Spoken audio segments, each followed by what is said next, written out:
Welcome to the Free Library of Philadelphia and this thing of ours. My name is Jason Freeman, and there you go. And I work in the author events office here at the library, and I'm very excited to be here tonight to introduce George Anastasia, called one of the most respected crime reporters in the country by 60 Minutes. Mr. Anastasia was a longtime reporter for the Philadelphia Inquirer, as many of you probably know, where his searing Mafia reportage earned him 2 Pulitzer Prize nominations, as well as a hit contract from then Philly crime boss John Stanfa. He is also the author of 6 crime books, including The Last Gangster, Blood and Honor, and The Summer Wind. Mr. Anastasia's work has also appeared in Playboy, The Village Voice, and a score of other publications, and he has worked as an organized crime consultant on projects for ABC and the History Channel. In Gotti's Rules, tonight's author tells the story of the notorious Gotti and Gambino crime families, drawing on extensive FBI files, meticulous investigation, and the never-before-heard perspective of a high-ranking family insider. Mr. Anastasia exposes, demystifies, and challenges the narrative created by and about the modern American mob. Ladies and gentlemen, won't you please join me in welcoming George Anastasia.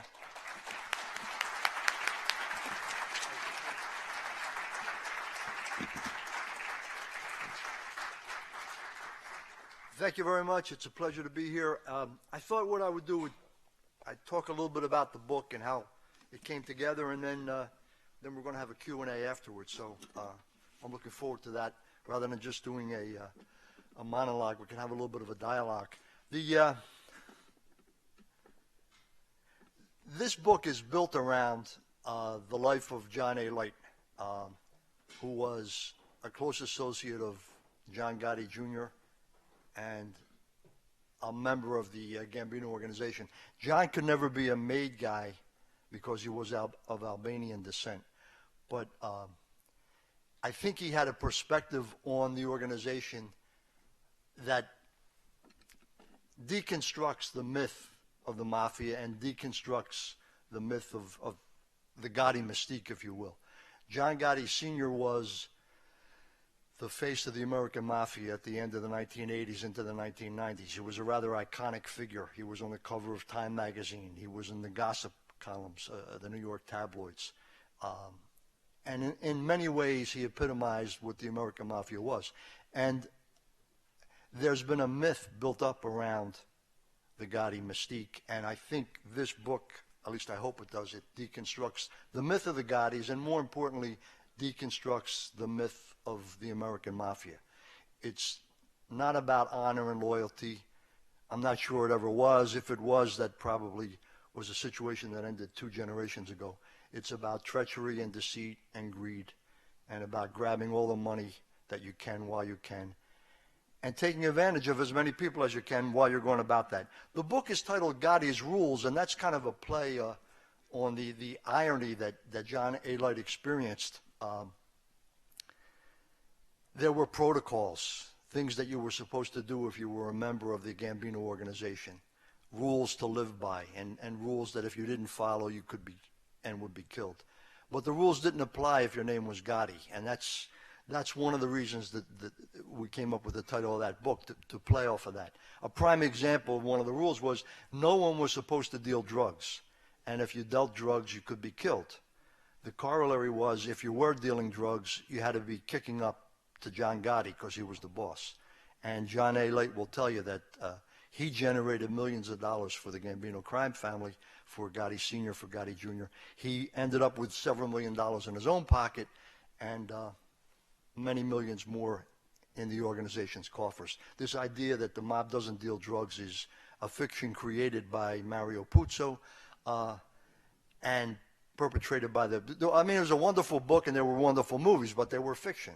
And this, I think, is a look at the reality. The other thing that fascinated me, I mean, I've written a lot about organized crime, but I've never been able before to write a book about the New York crime families. And it's a much bigger stage to play on. New York in so many ways is the center of the universe. And when it comes to organized crime, it's the center of the American Mafia. There are 5 different families in New York. And to write about a New York family and to be able to say the things I wanted to say, I think gave more depth to the points I was trying to make. And I'm speaking, you know, as I'm somebody who's written about this and built a career around writing about organized crime, but I'm also the grandson of Sicilian immigrants, so I'm speaking as an Italian American as well. And I think what the American Mafia did was take those values that are so dear to the Italian American community and bastardize them to their own end. And I want to read a couple excerpts from the book, and the first one I want to read addresses that very issue.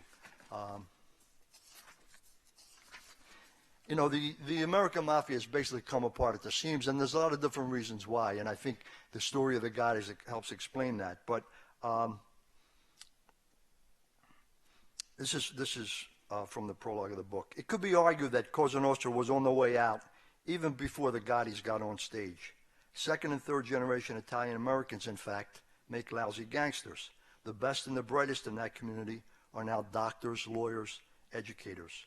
The mob is scraping the bottom of the gene pool, and that's where the Gottis were located.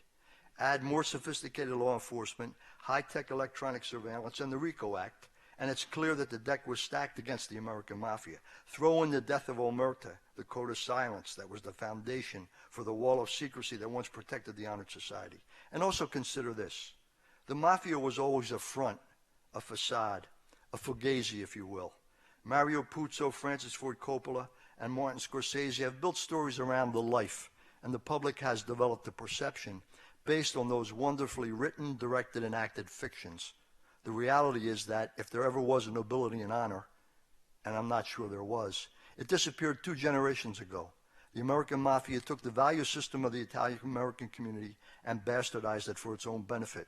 The concepts of honor, fierce family loyalty, and respect, concepts that were and are as common and as expected in most Italian American homes as spaghetti and meatballs for dinner on a Sunday, were twisted into a code of conduct that lent power and status to outlaws and thugs. Gotti Sr. played those cards well. Gotti Jr. took advantage of them, but never really figured out the game. Ironically, Alite, born of Albanian parents, understood it better than Jr. He saw all of this as he came of age. At first, he was fascinated and awestruck by the Mafia and drawn to the power and charisma that was the Gotti family.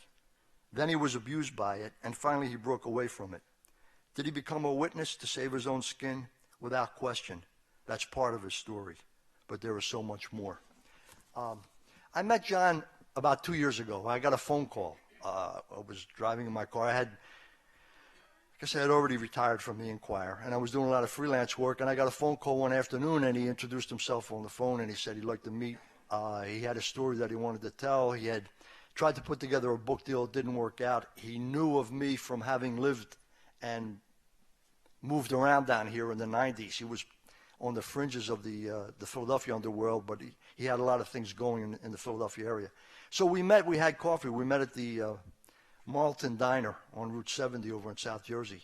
And we struck up a conversation. We kind of hit it off, and we decided to go forward with a project. And I put a proposal together, and we ended up getting a deal. And we would meet at least once a week for the next 8 months at that same diner. Always sat in a booth in the back. The waitresses got to know us, and we talked about the various things that he had been involved in. When we got together, John came to me with a manuscript. He and another inmate, when he was in prison, had put something together. They were fascinating stories. Weren't that well written, but they were fascinating, and it was kind of the skeleton around which I was able to build this story. And as I said, this is primarily his story. I've gotten into a debate with some folks, and you may or may not be aware of some of the media attention that the book has gotten in New York. There's kind of a back and forth between the Gotti camp and the anti-Gotti camp, which we've, become a part of. John Gotti Jr. self-published his own book and got it out about a week before this book was published. And it's another example of the Gottis basically trying to control the narrative, trying to spin the reality. I mean, and one of the many things that John Alite brought to this project was an understanding of the way the Gottis operate, who they are, and what they're about. I mean, he grew up in Queens, he grew up around them, and he became a major player for them. And a couple things impressed me in listening to him tell his story. And one is, he never tried to sugarcoat anything. He never tried to explain away what he had done. And he has done a lot of horrible things. You ask John, how many people have you killed? He said, well, 6, 10, I don't know. I've shot a lot of people. I'm not sure how many died. How many people have you shot? 35 to 40. How many people have you beaten with a baseball bat or a pipe? 100, 110. And he was very honest about it in almost a self-deprecating kind of way. And he explained it by saying, look, I was committing crimes every day, 24/7. I can't remember everything I did. I'm not trying to hide anything from anyone. I've decided to tell my story. He testified at 2 trials. He's given it all up to federal authorities. He said, I just can't remember everything because that's what we did. And there was a certain honesty in that. And the other thing that struck me, you write a book like this and you try to establish the personality of the individual, the character, who they are, what they're about. And John Alite was a very good athlete. He grew up in Queens, was a baseball player on his high school baseball team. He started for 4 years as a freshman right through his senior year. And he got a scholarship to the University of Tampa. And he went to Florida to go to university and to play baseball. But he injured his elbow. He got and had that Tommy John surgery it didn't take, and so he had to give up his baseball career. And he ended up back in Queens and back on the streets, and that's when he kind of drifted into the drug underworld. And in retrospect, I've talked a lot about this book in the last 3-4 weeks doing publicity, and this is something I've thought of kind of after the fact, and I wish I had included it in the book. But in retrospect, if you think about it, I think John Alite took the attributes that made him a good ball player and made him a good athlete, be daring, be aggressive, always try to be better than the next guy, and he kind of morphed that into his life in the underworld. And he'll be the first to admit that he kind of lost his moral compass. He was doing a lot of terrible things. But it was that daring aggressiveness that made him a highly effective tool for the Gotti organization. And, I've talked to a lot of guys who've been in this life, and you'll get various explanations about the why and wherefore, what they did and why they did it. And some of them try to make excuses for what they had been. Only 2 people I know that I've met that never tried to make excuses. One was Big Ronnie Previty, who I wrote a book about, and the other is John Alite. They were what they were. They aren't that now, but they don't try to hide what they had done. Don't try to sugarcoat it. Don't try to explain it away. And I think that to me was, you have to buy into the story. If you're going to be good at writing this, you've got to decide, well, do I believe this guy or do I not believe this guy? Do I accept his version of events? And over the course of many, many hours sitting down with John, I decided, he wasn't spinning the story. He was telling me the truth. And that's one of the reasons I opted to do the book. The other thing that struck me, and this may not mean much to you, but it did mean a lot to me. As I said, I've known a lot of wise guys, and I know a lot of guys from downtown. And when they go on the run, it's like the Poconos and the Jersey Shore. It's kind of the edges of the universe, and you don't want to go any further because you're going to fall off, and God knows where you're going to end up. When John Alite went on the run, and he did go on the run, he had several $1 million socked away. He was in a situation with the Gotti family where it was him or them. He said if he stayed around, he was going to have to kill about 15 people, including Gotti Jr. and a couple other people. And he also knew that an indictment was coming down. So in 2003, he took off. And he was in and out of 12 different countries. In and out of Cuba, Colombia, Venezuela, in Europe, in Amsterdam, in Paris, in Barcelona, in and out of Albania, in Italy, back and forth. He learned languages. And the more I talked to him about it, he truly enjoyed the experience, enjoyed meeting different people, talking different languages, different cultures, different food. And that said a lot to me. I mean, there was a different side to him. And as I said, it may not mean much, probably didn't mean much to law enforcement, but as a writer trying to get a take on somebody, that meant a lot to me. And he ended up settling in, not a bad choice, in Brazil, in Copacabana. And for the first, I guess, almost the first 8 or 9 months he was there, it was everything you would want Copacabana to be. It was Goodfellas meets the girl from Ipanema. It was a really good life. But he was wanted on an Interpol warrant. He had been indicted in Florida. And he tells the story. He was about to leave Brazil. He had a sense that things were coming down. He always had this instinct, and he waited a day too long, and he got arrested. And he spent 2 years in a Brazilian prison. And Brazilian prisons are among the most horrific in the world. And he spent 2 years in the prison, and I said, you know, they wanted to take you back to a federal prison in the United States. Why didn't you just go back? And two things. One, he was fighting extradition. He thought he could fight extradition and not have to go back. Or he thought he could make bail in Brazil, and he said, if I made bail, I was going to take off. And his plan was to go to either Cuba or Venezuela, figuring that relationships being what they were, they would never allow the United States to take him back. So that was his plan. But for 2 years, as he tried to work that deal out, he had to survive life in a Brazilian prison. And the book opens, if any of you have read the book, you know how the book opens. The book, the first chapter opens with a rather horrific experience he had in Ari Franco, which was the name of the prison in Brazil, and how he survived a potential situation where he could have been killed. And I think I opened the book with this story because, and I don't want to give too much of it away, but when you read the first chapter and you see what he did and how he did it, it tells you, I think, all you need to know about John Alite. John Alite is a survivor. John Alite is a fighter, and he's going to do whatever he has to do to survive. And that's what he did. So his story was kind of the narrative that drives Gotti's rules. And then the backdrop is the whole Gotti experience and who they were. And as I said, part of my goal was to deconstruct the myth of the Gottis. And I want to read another excerpt. Gotti Sr. understood publicity. And one of the things that John Alite told me is Gotti Sr. took over the crime family by having Paul Castellano killed.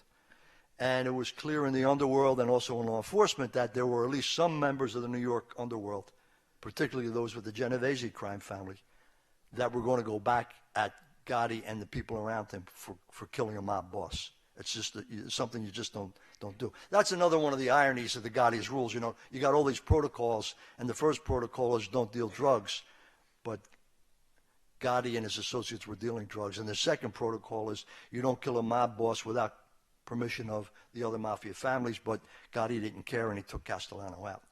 But one of the things Gotti did, and if you remember back when Gotti was running big time in New York, he would have fireworks on the 4th of July and neighborhood barbecues, and he was always out in the media. He ran to the spotlight. And John Alite said, basically, Gotti Sr. realized that publicity and attention and having people around him, particularly civilians around him, was a buffer, a form of protection. And it was less likely that somebody would try to take a shot at him. So I wanted to write a little bit about that. This is after Castellano was killed. John Alite tells me he figured he was less likely to be targeted if he was around the media or if he had a lot of innocent people around him. It was a smart move. If he had had his own publicist, Gotti couldn't have worked it any better. Over the next 4 years, as Alite watched in amazement, John Gotti became the face of the American Mafia. He was the country's celebrity gangster, an almost iconic figure, the likes of which had not been seen since Al Capone. While law enforcement investigators shook their head at the bravado and arrogance, and old-time mobsters cringed, those familiar with the Italian culture nodded knowingly. Like Capone, Gotti traced his ethnic roots to Naples, not Sicily. The stereotypical male in Naples is a rooster who likes to look good and, as important, wants everyone to know it. Faccio una bella figura is the Italian expression that describes this behavior. Make a good physical impression is the literal translation. But what it means is that while it's important to do well, it's just as important to look well while you're doing it. It's the antithesis of the dark, hide in a cave, stay in the shadows Sicilian temperament that extolled secrecy above all else, and for generations was a standard for any mafioso. Gotti was, in many ways, the opposite of what a typical mob boss was. You look at Angelo Bruno in Philadelphia, Carlo Gambino in New York. Angelo Bruno lived in a row house at 10th and Snyder and drove a Chevy. Nobody looking at him would think he was a multimillionaire. Bruno didn't need to call attention to himself. The idea of the old-time guys was make money, not headlines. Gotti turned that on its head. Gotti was the first celebrity gangster. And then what came after him, and we saw a lot of that in Philadelphia as well, it was that attitude of, what's the point of being a gangster if nobody knows who I am? And that kind of flies in the face of one, it's supposed to be a secret society, and two, you're supposed to stay in the shadows. And that was turned on its head. It's one of the reasons the American Mafia has come apart. Other reasons are the ones I talked about: more sophisticated law enforcement, the death of Omerta, the cultural situation, the second, third generation Italian Americans. All of those things contributed to the demise of the American Mafia. And all of those things, I think, are in play when you look at the story of the Gottis, father and son. Now, the other interesting thing in this book, and I think one of the reasons it's created a stir in New York, John Gotti Jr. was in prison in 1998 for racketeering and was serving a 77-month sentence. That sentence was coming to an end, and he was re-indicted on another case, the attempted murder of Curtis Sliwa, the Guardian Angel leader and the radio personality. And in 2005, John Gotti Jr. had a sit-down with federal authorities, had what they call a proffer session. Now, some of you in the audience who are involved in lawyers or law enforcement understand what that is. A proffer session is when you go in and you basically say to a prosecutor or FBI agents, here's what I know, here's what I could give you if I cooperate. And the deal is, you make the offer, the proffer, but if the deal isn't consummated, nothing you say can be used against you. Now, Junior went in and had this proffer session and gave up a lot of information. About 22 months later, Jerry Capisi, my good friend in New York, and someone in the New York Post wrote stories basically saying, based on sources, Junior Gotti had attempted to cut a deal with the feds, and that he was, like so many other people that he had vilified, Junior Gotti was a rat. Now, Gotti denied, first he denied that, then he spun it. What John Alite brought to the table when we started talking was an FBI document, a 5-page memo, it's known as a 302, that outlines what exactly went on in that proffer session. And it's reproduced verbatim in the book. And the reason I did that was, you, the reader, decide what you think John Gotti Jr. was doing. Let him spin any way he wants to spin. He's still trying to spin it right now. Well, I met with him, but I really didn't give anybody up, or what I told him was lies, or what, but, on and on and on. But the point was, he had the meeting, he tried to cut a deal. The fact that the deal was never finalized is almost immaterial. The point that John Alite wanted to make is, he's sitting in a prison in Brazil rotting away, trying to survive, and John Gotti Jr. is up here trying to cut a deal with the government. So why should he, Alite, when he finally gets brought back here, why should he be a stand-up guy for these guys who were giving him up anyway? That's kind of the whole code of the Mafia had gone down the tubes. And that's, I think, one of the interesting things that is laid out in detail in this book that no one has ever seen before. And as I said, Gotti Jr. is trying to spin it another way, and it's an ongoing battle right now. Ironically, or it's probably a good thing, he and John Alite are engaging in a back and forth in the media, but at least they're shooting at each other with words rather than bullets. I mean, that's progress, I suppose, and that's where we are. John Gotti Jr. claims that he quit the mob. I don't know that that's possible, but that was part of his defense in the cases that came in 2005 and 2006 and 2009, that he quit the mob. There's a lot of evidence and indications, and some of it's in the book, that's not entirely true. But again, what I'm trying to do in this story is deconstruct the Gotti myth.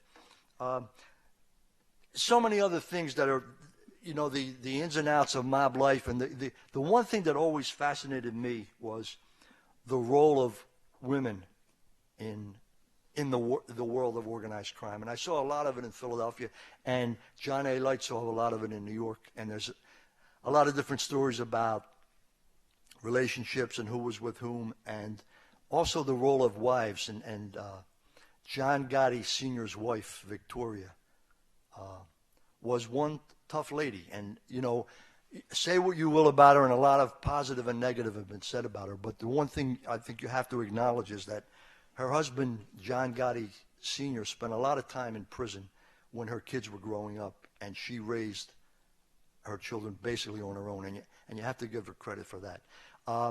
So one of the things we tried to do in the book, and John Alite, to his credit, said, look, I don't want to get into a lot of chapter and verse about these relationships. That's not what this is about. Let's talk about the mob stuff. Let's talk about the mob life, and women are a part of it, but I don't want to get into a lot of, you know, there was a situation when he testified that did he have a relationship with Vicky Gotti, John Gotti's daughter, or not. It doesn't, from my perspective, that doesn't matter. It's not a relevant issue. You know, the tabloids in New York went nuts about it, but I don't think it's that important. But I did want to write a little bit about the women's role in the organization. And one of Gotti's rules, you know, we've got these rules sprinkled throughout the book. One of Gotti's rules, John Gotti's rules of leadership: wives and girlfriends are to remain low-key. They are not to speak in public or call attention to themselves. Then I write, Gotti's wife was the exception to the rule. She was outspoken and opinionated and never tried to hide it. John Gotti may have been the boss of the biggest crime family in New York, but Victoria Gotti ruled the house in Queens. By spending time in that home, Alite had a unique view of the family dynamics. Unlike the tough guys who were part of Gotti's crew, Victoria Gotti wasn't afraid to stand up to her husband. It was a phenomenon that played out in more mob families than you might imagine. Alite could admire that. He liked women who had a little bit of an edge, an attitude, who weren't afraid to say what was on their mind. Women are always more practical and have a better understanding of the way things work. Wise guys have to preen in posture and show how tough they are. Maybe it's the testosterone. In a world where death is a daily part of the equation, women are often more realistic.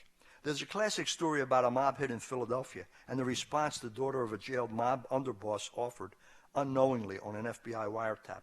The woman's brother had been wounded and his best friend killed. What are they fighting for? She asked as the feds listened in. Then she answered her own question: jail time or coffins. In another Philadelphia case, two wives were sitting in a restaurant a day after their husband had been convicted in a major racketeering trial. The case had been built around the testimony of Big Ron Previty, a former Philadelphia cop turned wise guy. Under the old rules, a cop could never be a mobster, but times have changed. Previty wore a wire for the FBI for more than a year after he began cooperating. To his former mob associates, Previty was a rat, a lowlife, descriptions that the Gotti clan is now applying to Alite. But to the wives sitting over lunch that day, that wasn't the issue. Their husbands were convicted and headed off to federal prison for the better part of the next decade. Previty, on the other hand, was a free man, moving around at will. Like Alite, he opted not to go in the witness security program. To the wives, it was simple. He won, we lost, they said. End of story. Wives and daughters often have a different perspective on the gangsters who are close to them. Alite said repeatedly that he believes Vicky Gotti is sincere when she sings her father's praises, describing him as a man of honor. Alite said he knew that was the daughter's view, clouded by love and emotion. It was not the Gotti that Alite knew. Emotion can distort reality. The reality was a former Philadelphia mob wife who knew too much about two murders her husband had committed. She believed he planned to kill her, so she filed for divorce and became a federal witness. While living under the Fed's protection, she fell in love with and married one of the FBI agents who was assigned to guard her. Years later, she was asked what the difference was between the cops and the wise guys. Without missing a beat, she replied, "The cops have badges." I mean, there's kind of a macho world and that underworld and the guys that chase the wise guys. And I've seen a lot of that, and it took a woman to put it to words and to give it perspective. And so one of the things that I hope to do with this book, and I hope that we succeed in doing, is deconstructing this myth of the American Mafia that's been built in part by the fiction and the wonderful fiction of Mario Puzo and the movies of Francis Ford Coppola. and to show it for what it is. And, as I sit here today, and anytime I speak to any kind of group, I try to make that point, that the American Mafia is a small part of the Italian-American experience, and it doesn't define who we are. I used to get in these debates when The Sopranos were popular, and I thought that was a great TV show. I would get into debates with people when I gave talks, and people would say, well, The Sopranos, it's a distortion, it's a stereotype, and everybody thinks anybody who's Italian-American has got to be a gangster to succeed. And my standard and stock response was, any ethnic group that can give America Antonin Scalia and Camille Paglia in the same generation doesn't have to worry about Tony Soprano being its poster boy. I mean, we know who we are, we know where we come from, and the Mafia is just a small, tiny part of all of that. I'll end with this, and again, it's kind of on the same thing. There was another book that I did was called the Ultimate Book of Gangster Movies. Glenn Macnow and I did it, and we looked at the 100 best gangster movies and rated them and wrote about them. But there was another movie that I'm very fond of that wasn't a gangster movie, but talks about the Italian-American experience. It's called Good Morning Babylon. Wasn't a really good movie, but it had an interesting theme. It was about two young Italians who come to America as carpenters in the 1920s or 1930s, the early days of the movie business. And they go to work on a movie set in Hollywood, and they're being abused by the foreman, who's German or Irish or whatever. And he's belittling the two brothers. And at one point, he says to one of the brothers, the actor Vince Spano, who do you think you are? And Spano's brother looks up and he says, we are the sons of the sons of the sons of Dante and Michelangelo and Da Vinci. Whose son are you? You have to know who you are and where you come from. And I think in writing about the Mafia, I'm always cognizant of that. And I'm always looking for stories that give some insight into the way this organization operates and functions and deconstructs the myth. And I was very grateful for John Alite for opening up to me and telling me this story. And we're going to take some questions and answers now, but I want to also let you know that John Alite is sitting right down here, and I'm sure he'd be happy to answer questions as well.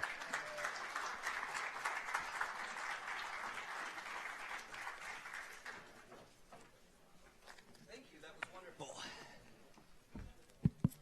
Okay, we'd love to take your questions now. One thing, we have volunteers coming around. If you could please raise your hand, and I'll call on you. And if you could please wait for the microphone so that not only we can hear your question, but everybody who's listening at home. I see a hand right there, and then this gentleman right here. My question is for John Alite. Sure. Is he worried? Is he under protection, or is he no longer worried? No, I'm not worried at all. No, I'm used to living like this, so this is just another day for me. Not at all. Okay, this gentleman right here. Is the mob a factor in anything at all today? Oh, yeah. I mean, I think the Mafia is always going to exist. It's not the dominant player in the underworld that it was, but, we just finished Super Bowl Sunday. The estimates are that anywhere from $3 billion to $5 billion was bet on that football game. Vegas, with the legalized sports book, probably took $100 million in action. The quasi-legal online gambling took another $2 billion. So that leaves you with another $2.5, $3 billion that went somewhere. Where did it go? Probably to mob bookmakers. I mean, John will tell you, there's sports betting is a big financial engine that keeps driving the organization. That's always going to exist. The legalization of sports books is not going to change all of that. So yeah, I think the Mafia is always going to exist. It's just not the monolithic and dominant institution it was back in the 40s and 50s. And we may look back 10 years from now nostalgically and say it was better when we had organized crime. Now we got disorganized crime, and it's more problematic. I don't know. That's More questions. This gentleman right here, and then that gentleman right there. George, you referenced a whole bunch of factors at the beginning, just sort of boom, boom, boom, things that would have collectively come together and led to the almost parody that the mob is today compared to what it used to be. And one of the things that you slipped in there was technology. And I'm assuming that wiretaps are a very, very big part of that. But is there like another piece of, forensics, so to speak, that the authorities would be using that had like a significant role in undermining them? I mean, what was there? Was it just the listening in on conversations, or was it more than that?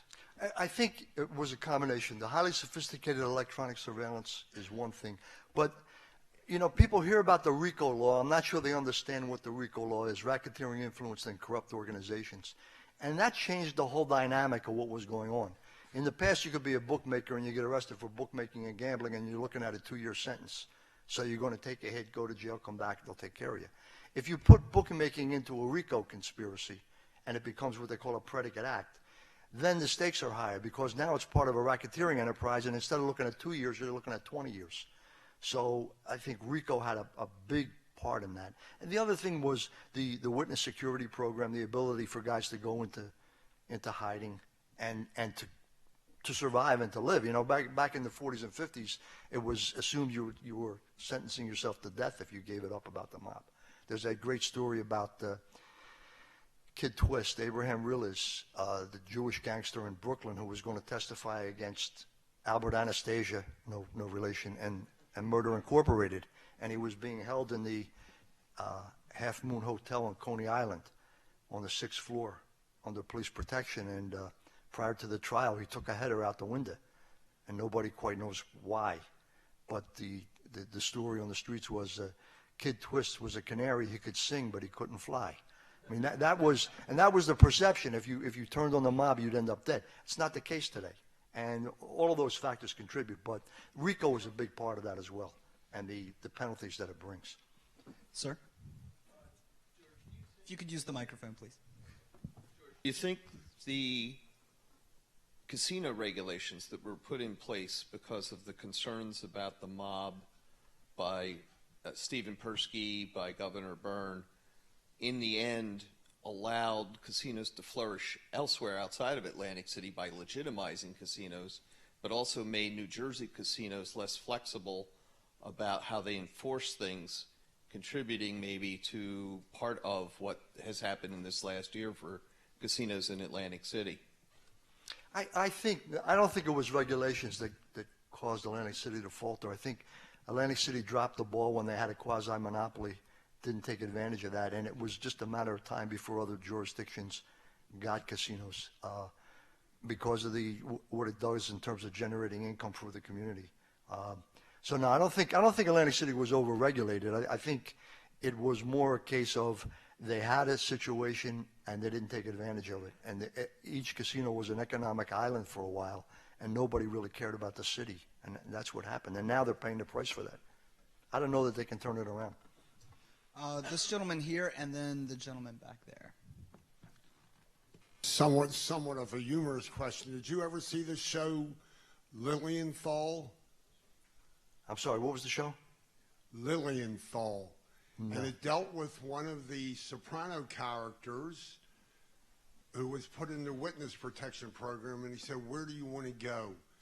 And he said, "Lilienthal," which is in Norway, because he saw the Olymp, and he goes there, and he begins to commit crimes over there. It's more of a comedy than a drama. So, not familiar with that at all, but I'll have to check it out. Right there, and then the lady there in the middle. George, you touched base with your brief talk about Ron Previty, the fat rat. Right. I was wondering, have they got smart since then? Because what was in their mind to have a former cop in the midst of their, it just doesn't make sense 101. You talk to Ron, and I still talk to Ron a lot, and he basically said it was all about greed. He was a money maker, so that's the way he was able to get close to them.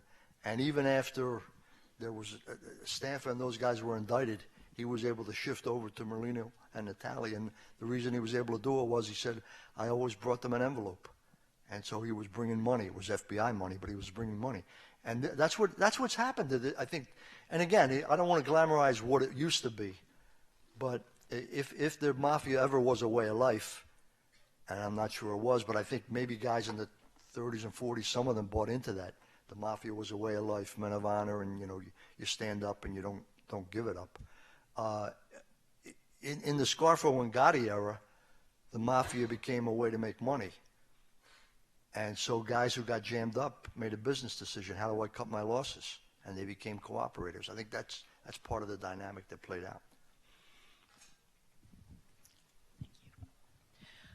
I'd like to know how you came to journalism, and is this what you always wanted to write about? I came to journalism, I have a degree in French. I graduated from Dartmouth College in 1969. The guys who were 2 years ahead of me at Dartmouth wrote the movie Animal House. When I was at Dartmouth, it was all male. And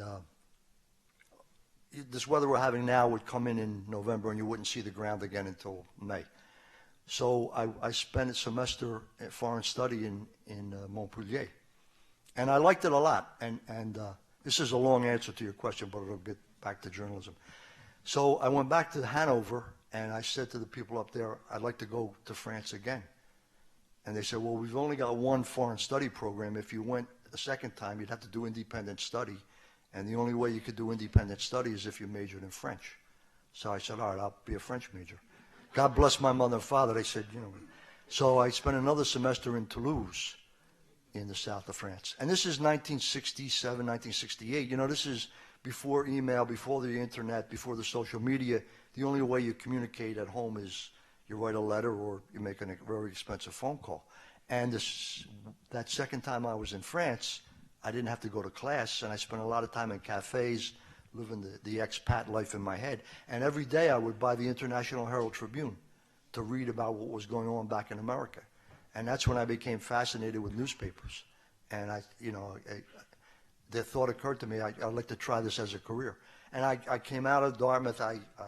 This was in the middle of the Vietnam era, and I had wrecked my shoulder playing football and rugby, so I failed my Army physical, and I didn't have to get drafted. And I got a job as a sports writer at a small paper in Woodbury, New Jersey. I had played sports, so they hired me, and I spent 5 years there, and that's where I learned about journalism. So that's how I got, I got a career out of that. And the first summer I was working there was a young woman who was a summer intern. She was going to go back for her senior year in college, and we ended up married. We've been married for 45 years. She's sitting in the back of the room there.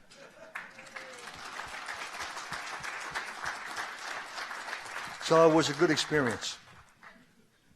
Okay, we have a question right here. My question is for John. George, you spoke about the second and the third generation gangsters. My question to John is, had you been coming up during the early times of, say, Carlo Gambino, and you got pinched, would you have cooperated during that era? Or is there a difference of the eras? No, I had no intentions of cooperating. And one of the reasons when I was sitting in those Brazilian cells and my bosses are turning on me, that decision to end up cooperating was because of that. That was my driving force. When the underling guys were cooperating while I was sitting there, I was expecting that. But when the guys that are calling the shots start turning on me, then my eyes opened and I said, this life is not what it was. And then I decided to say, well, I'm nobody's dummy. So here I am. And that's why I guess I'm so out there, not like most guys, where I'm saying to myself and people that know me, I was the guy doing the work for the good or for the bad of it. That's what I did for a living. And now my message is kind of completely different, telling kids, don't do what I did. It's the wrong way of living. But it took a long time for me to open my eyes to that. So now that they're open, there's no way to go back. I can just go forward. So that's what I'm doing. It's the similarity of Sammy Guarano. Yeah, well, people, nothing's cut and dry. Like, the public doesn't understand the intricacies of the mob.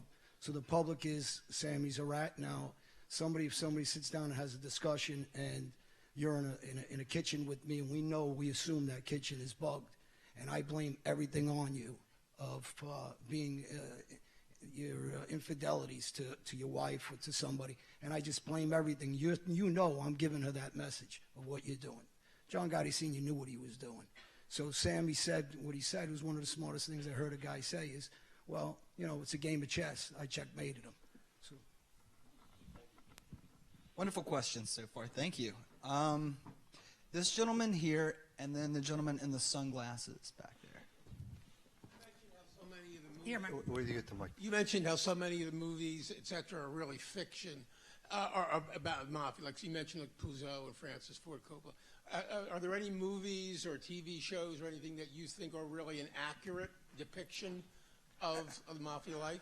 Yeah, as I said, I think the Godfather movies 1 and 2 are wonderful movies, but they're fiction. I think Goodfellas and Donnie Brasco are fairly accurate depictions of what the life is really like, and it's always about treachery, and you're always out there hustling. I think Pacino is a great actor, but I think his greatest mob performance was in Donnie Brasco, where he was Lefty Ruggiero, and he just was always on the hustle and never knew where his next dollar was coming from. I think that's more accurate about what the life is like than Don Corleone or Michael Corleone.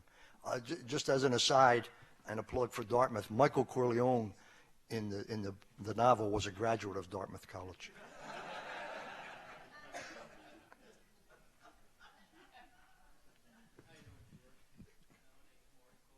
I asked you? Yeah.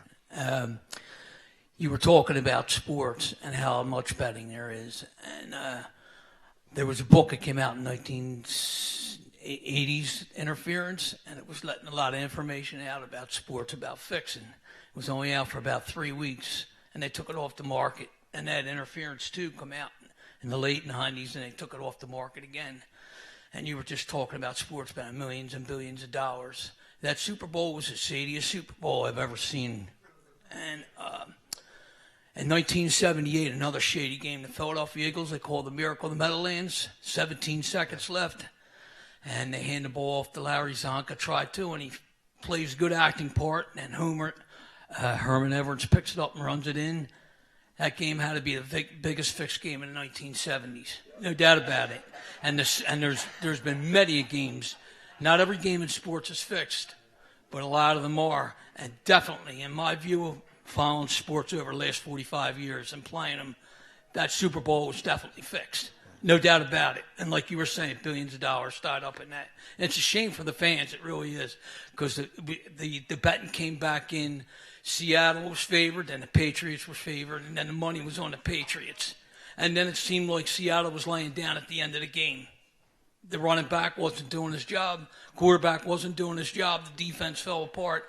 And then what made it really shady is that the quarterback, instead of just getting up in line and faking it, everybody knew with the shotgun they were going to throw the ball. Let me ask you this. I don't know where the question's going, but I want to know who were you betting on in the Super Bowl? Who'd you have? Who did I have? Yeah. I didn't bet on it, but I like Seattle. Oh, okay. No, it's. But that Eagles game was the shadiest game in the 70s. Thank you, sir. It's a complicated question. I don't know that we're ever going to know the answer. I mean, it's in everybody's best interest not to fix games. I mean, if you talk to legitimate gamblers, they'll tell you that it's not good for business. But I'm sure it happens, and they may be two examples. Just we're never going to know that. Okay, we're going to take a question from right here, and then the gentleman down here. Okay. My question is, you said that the Mafia has a big part in gambling. What other parts of society are they involved in? And the second question I have is, have you ever been in any physical danger from your work? Other than gambling, I mean, not for nothing was Tony Soprano a solid waste management consultant. The mob has always been involved in the trash business, food distribution. John was involved in valet parking, nightclubs. I mean, anywhere there's a cash business, you're going to find wise guys trying to get a piece of it. And, a cash business is good, one, because obviously it generates income. Two, Tommy Del Giorno was once questioned about why he bought a restaurant down in South Philly called Cuz's Little Italy. And the Pennsylvania Crime Commission did a study one time, and the books didn't match his inventory. And Tommy, when he became a cooperator, said, look, I was running my gambling and loan sharking money through the restaurant because I could legitimize it and spend it. So a lot of times, wise guys go into legitimate businesses not to make money, but to hide other money. So, you know, you've got all of these factors in play. But it's been my experience writing about these guys that they go where the money is. Sometimes it's legitimate, sometimes it's quasi-legitimate, sometimes it's totally illegal. It's just the nature of the business. The other thing that people... Go ahead. Yeah, go ahead, John. Yeah, why don't you come on up on stage? Thank you.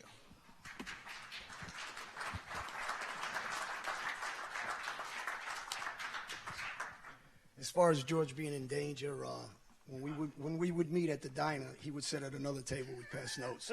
So, separate cars. No, do I believe everybody's always in danger? I mean, you could jump out in a car tomorrow and get into a car accident and die. So I think by living that way, it's like living any other part of your life. You know, you just live day to day and live. But to answer the first part of the gentleman's question, what industry is the mob in? They're in every industry they always were in. The killing has stopped. Like any major corporation, companies run into trouble and they revamp what they're doing, so there's a profit margin. And that's the bottom line profit margin. Garment industry, trucking industry, construction industry, we're in all of it, and they're still in it. So my belief is the mob did change, but in the next couple of years, I think you will see the killing again. Their eyes are right now on ISIS, terrorism, and things like that. So in the future, I do believe the Mafia is building up again, and it will get strong again. Good. Seen each other in a long time. Yeah, how are you? Good to see you. This is, I think, a fun, silly question. What do you think about this Mob Wives TV show? The reality TV show Mob Wives. Yeah. I can't watch it. I tried to watch a segment the other day, and it's... I mean, well, you know, the other thing, Vicky Gotti had her own Growing Up Gotti reality TV show. What's happened, I think, is the media has helped create this brand, the Mafia brand. And it's like Dolce & Gabbana or Prada. It's the Mafia. And now people are out there selling it or trying to make money off it. And so you see these reality TV shows. But reality is the wrong word. It's not reality. And these women are just, you know, they're drama queens. And it's very disturbing, but it's what the American public seems to... What's Honey Boo Boo? You know, I mean, here's a question for you. Why is Kim Kardashian a celebrity? What has she ever done? But that's where we are as a society today, you know?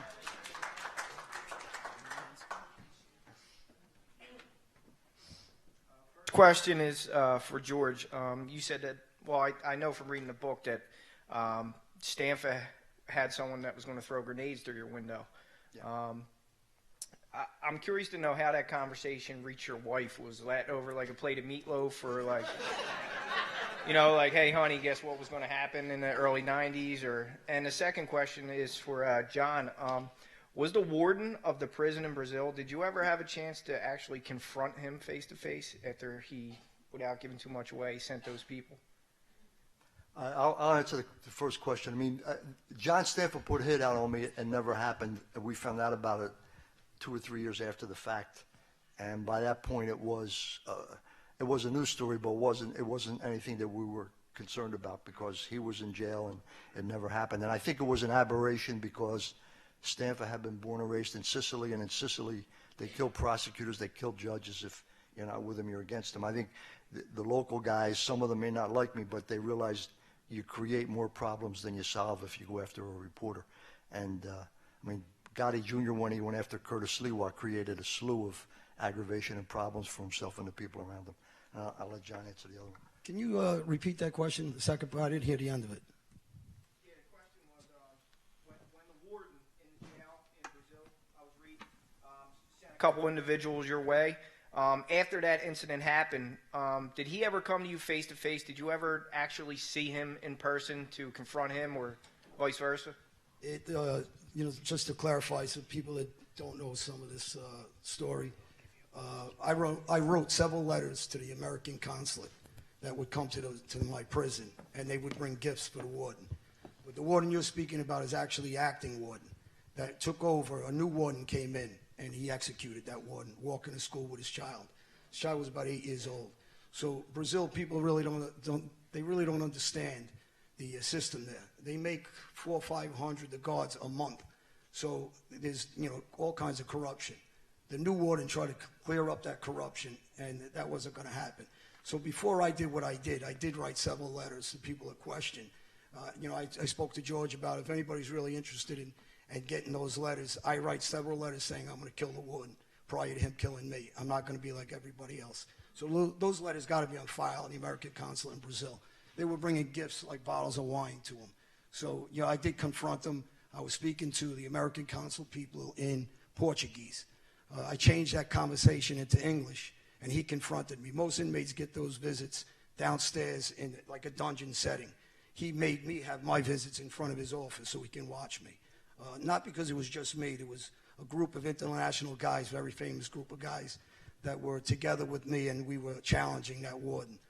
By challenging him, obviously, we're hurting his pocket. And, I don't want to give up too much of the book, but when he did have that conversation, I turned around in Portuguese, and I says, how about this? I'll say it in Portuguese for you. You threaten me again, I'll kill your family this time. So, it's survival. This guy was picking off people. He killed another warden with his child in his hand. So understand where the treachery is. Somebody, I don't remember which one, one of the gentlemen in the audience asked about politicians and police, about policemen and why Previty did what he did. But I could give you another view of that. There's tons of politicians out there making millions of dollars, and they have front guys for them, and they're robbing, and they're getting arrested. So Previty didn't do anything different than an average politician does that everybody's a little naive to. So, it's money, it's power, and that's life. It doesn't really have to be just the mafia. So, Excellent book teasing so far. Sir, right there. And there was a question over there, too.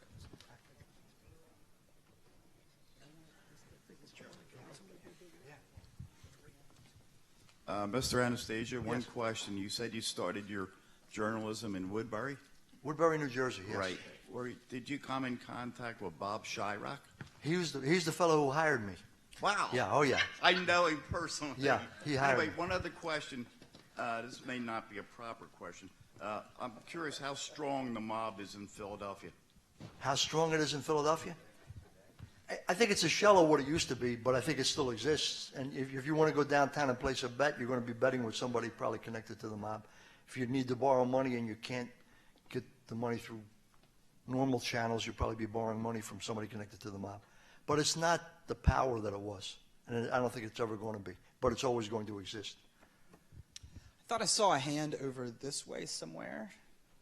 Okay, then we'll do. Let's go to the back here. We're going to do that gentleman right there, and then over here on the side. Thank you both very much.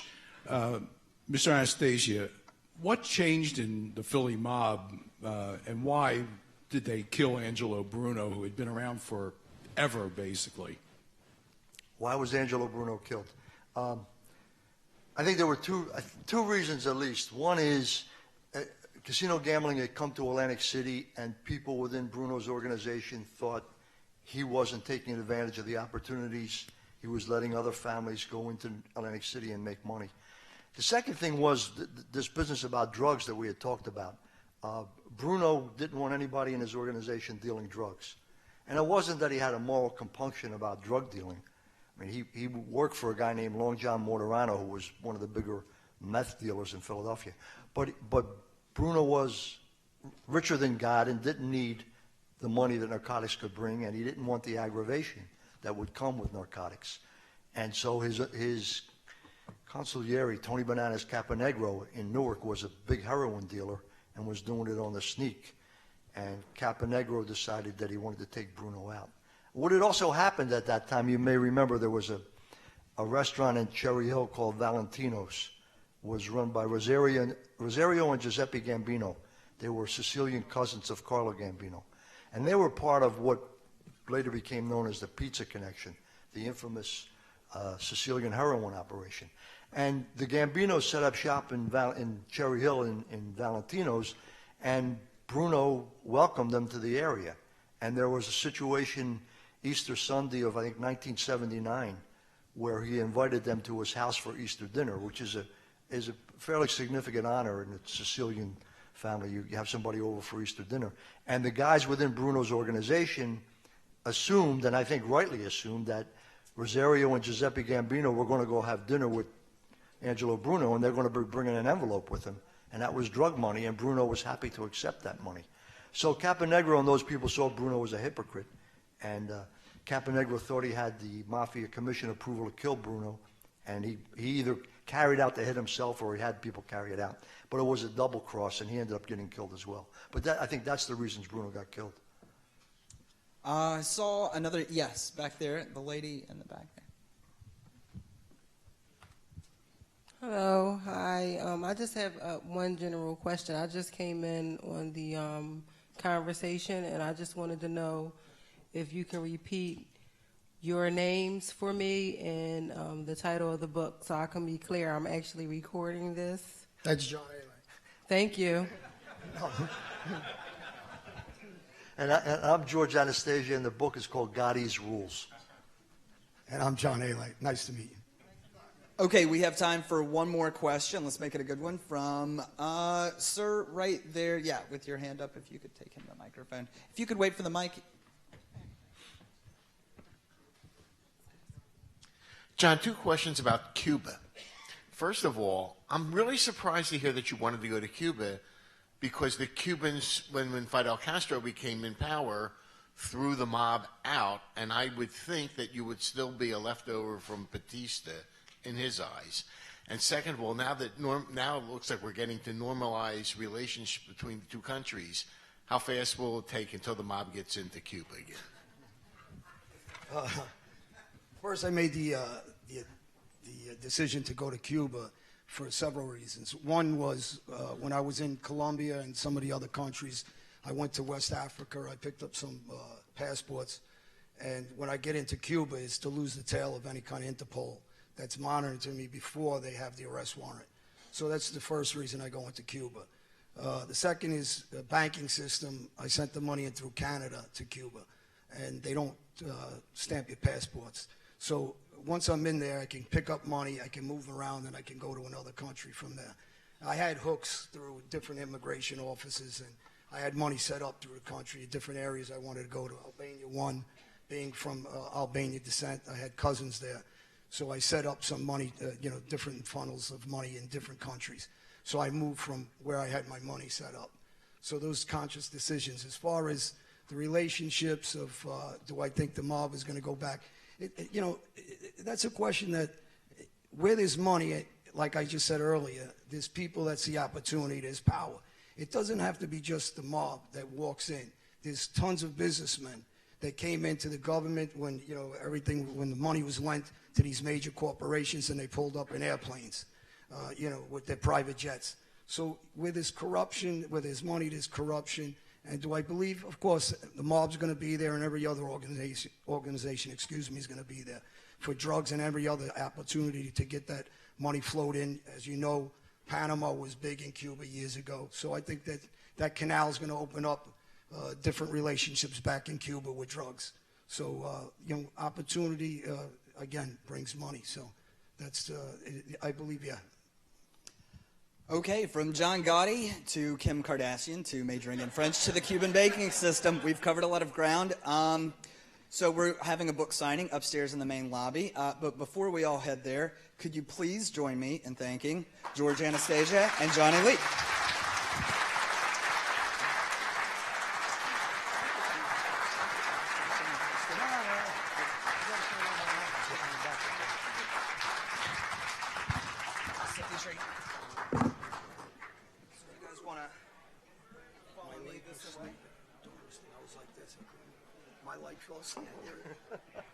Which way we gotta go? This way? We're gonna go this way. Yep.